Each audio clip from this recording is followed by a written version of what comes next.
There's something that 99% of Counter-Strike players don't do, and I'm going to tell you exactly what that is, and it's counting utility. I'm going to explain some situations why you should count utility and why it's very, very important in your games. I'm actually going to start off with on Dust 2. We are in upper tons.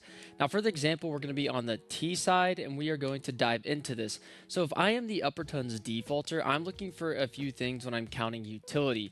I'm seeing if this guy on the CT side is going to use a molly, and then if he's going to smoke tons. I want to try to remember what his default start is because I also want to recognize the pattern that he's giving me. So if a normal round for him is him just coming and mollying, and then after the molly's gone, he just smokes on top of it, I need to keep that in my head, and then I need to know that he no longer has a Molotov and a smoke, and that's very important as well. Today's sponsor is Skins Monkey. Skins Monkey is a CS2 skins trading site and marketplace that provides an instant way to get new skins.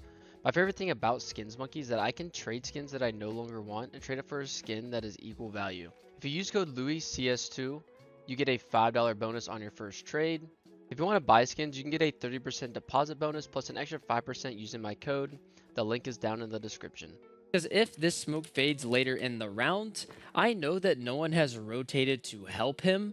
Or another good example is if my lower tons or cat defaulters identify that the mid player used his smoke on mid doors to block us mid, we know that this guy on the B site now no longer has a smoke to block us, and we can literally just pop out B, which is exactly why that you guys need to count utility. It's also important to know as well that if I am the upper tons defaulter, at the start of the round, this guy throws 0 utility. It's important to know what kind of buy the CTs are on, because if I'm up here and I notice, hey, there's no Molotov, there's no smoke, I'm counting 0 utility at the moment. There's two options. They're either on eco, which means they're probably playing close, or maybe they, gamble stack. They're trying to hide on B so they get me to walk out, or maybe they're stacked over towards A. Or the other option is that someone is here opping, because obviously you don't want to start with a smoke. Maybe sometimes they start with a molly, but on spots that are very common to smoke off like tons, if this guy on B just started with a Molotov, and then didn't even smoke it, it would give me a sign if they did have a buy, or if I knew that they saved an op or that they could afford an op, that there's probably an opper holding this angle, or maybe they just have like a simple high-low setup where someone's here with an M4 and then someone else is here below him just holding this as well, which is, exactly why you need to count utility, because it just gives so much info, and it can also tell you what the CTs are holding.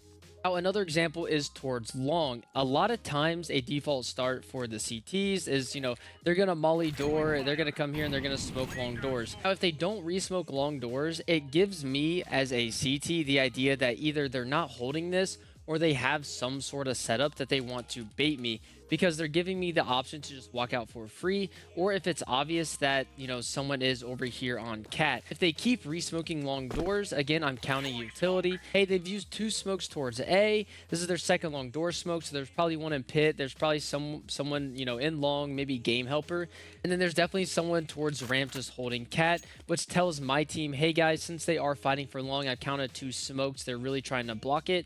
Cat is free, and we should just go up cat. We can either fake it, do a mid to B split, depending on if my upper tons teammate tells me how much utility has been dropped in upper. It gives you a lot of good opportunity, and it gives you a little upgraded game sense, because a lot of noobs actually don't know how to count utility, and when they go out on sites, they almost get thrown off like, yo, why is there 2, 3 here? Like, how do I know? Like, it's so obvious, and it gives you these basic reactions, which can pretty much just tell you on how to play the round. A lot of people just look at where people are positioned. Like, if this guy's running up cat, he's like, oh, one's left side mid. Okay, but they don't really know what that means. So it's important to deep dive and understand not just the basic positioning of players, but how they're using their utility and how you can count their utility to determine where they are. Another example I can show is that if we are going to decide to go up cat and we've been making a little bit of noise, there's a lot of times where we get mollied from CT like this. This tells us that they were playing for mid, and we should actually fake this cat exec and just go mid to B, because we can simply just jump down Xbox. We can just smoke mid to B. Chances are we might be fighting 2 people. This mid guy was probably cheating a little bit, just because, you know, obviously we were making so much noise on cat and he was going to hold if we fell. But just this little piece of utility tells us where someone is. And also, the most important thing about this is if we did count utility, we would know if he had an HE for this smoke or not. And that's something that we would calm when we are going out mid. You know, let's say on the CT side, our long defaulter noticed that they double naded towards long door, and then maybe someone got, you know, dunked on cat right here. We could easily call a mid to B if this guy decided to come here and molly, because we know that no one's going to nade the smoke, and we would calm that because this person said, hey, they wasted 2 HEs. Hey, you know, I got naded on cat. Okay, let's go mid to B. They're not going to nade the smoke. The only way they're going to nade the smoke is if this guy up here just decides to throw a nade out in the open, and then all of a sudden, obviously, he's caught out with his pants down because he decided to throw a nade. So that's another reason why you need to count utility as well. Also with flashbangs, counting flashbangs is also important, but not as important, because this will tell you if, you know, on a retake, if someone's obviously going to be flashing for you. Like, for example, if they are fighting long and they just decide to just throw 6 flashes for no reason. Now, a lot of the noobier teams might do this just to secure long and they think it works. A good team will be able to identify that, and they will literally just run up cat, because these guys long can't even flash for their ramp player to help them fight. They're literally just here hoping to take aim duels, and they're going to be eating our flashes the whole time because we read the round perfectly with the util that they throw. Now that we're on Mirage, I want to talk about coming out B and counting utility here, because Mirage is a map where there's a lot of basic utility that people start the round with, and it's very important to count utility because people just obviously don't do it. So for example, if I am on T side of Mirage and I want to walk out B and I tell my team, hey guys, let's just do a B walk after we pressure mid or something, it is the B apps defaulter's job to count utility or even try to bait utility out.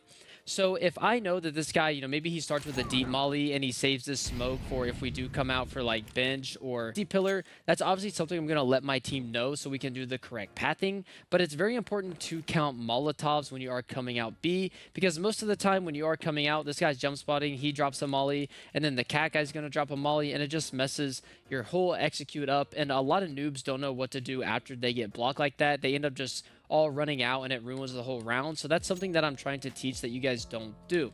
So if I am the upper B defaulter, if I know that this guy wastes his Molotov or he throws it early just to play anti-rush every round and then he dunks a nade, that's something I'm going to sit here and wait.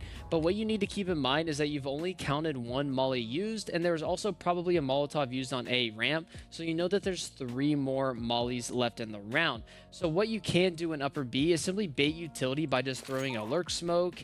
Maybe you want to come and use your, you know, molly for van. Maybe you want a nade van, and it's going to make this cat guy come back. And if you really want to sell this, you know, just little pressure to bait utility, you can always just walk up and get a good positioning, just throw some flashes out the window. Everyone's pretty much going to freak out because they're going to be blind, and this guy's probably just going to throw his molly on cat, and then boom, you have the perfect opportunity to tell your team, hey guys, let's come back B. Let's just, you know, go quiet, don't make any noise, and now we can do our pop. It's very important that if you are told to end on a site, you bait utility like that, because if you are counting the utility and you are defaulting in a spot, you usually know how much they have left over, as well as somewhere over like on the A site. If you are the A lurk, you'll pretty much understand if they always, you know, prioritize smoking palace first, or maybe they're prioritizing smoking ramp first. It's something that you need to always remember, because I've always talked about how Counter-Strike is a pattern, and you want to really make sure you're remembering the pattern of the other team so you can read how they're playing, and this will tell you how you can execute sites and also tell you how you can bait utility. Like a good way to bait utility on the A site is obviously just faking, you know, the A smokes. If you want to just, we call it a double pump strat, where we double pump the smoke. So we throw them once, we let all these guys waste their utility. You know, if they want to molly out or throw a lurk smoke, we hear them waste all this utility. Then we freeze, let the utility just fade away, and then we re-exec where they have literally nothing to block us, and we have the site for free.